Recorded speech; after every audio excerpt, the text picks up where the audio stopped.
ತಾಯಿಯಂತೆ ಮಗಳು, ನೂಲಿನಂತೆ ಸೀರೆ.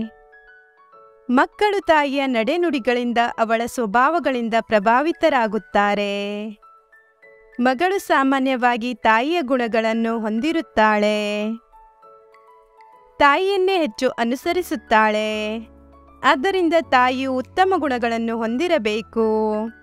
ಅದೇ ಗುಣಗಳನ್ನು ಅನುಸರಿಸಿ ಮಗಳು ಉತ್ತಮಳಾಗುತ್ತಾಳೆ. ಸೀರೆಗೆ ಬಳಸುವ ನೂಲು ಗುಣಮಟ್ಟದ್ದಾಗಿದ್ದರೆ ಅದರಿಂದ ತಯಾರಿಸಿದ ಸೀರೆಯು ಗುಣಮಟ್ಟದ್ದಾಗಿರುತ್ತದೆ. ಮನೆಯಲ್ಲಿ ಹಿರಿಯರು ಅನುಸರಿಸುವ ನಡವಳಿಕೆಗಳನ್ನೇ ಕಿರಿಯರು ಅನುಸರಿಸುತ್ತಾರೆ. ಆದ್ದರಿಂದ ಹಿರಿಯರು ಸಜ್ಜನರಾಗಿರಬೇಕು, ಸನ್ಮಾರ್ಗದಲ್ಲಿ ನಡೆಯಬೇಕು. ಹಿರಿಯಕ್ಕನ ಚಾಳಿ ಮನೆ ಮಂದಿಗೆಲ್ಲ ಎಂಬುದನ್ನು ನೆನಪಿಟ್ಟುಕೊಳ್ಳಬೇಕು.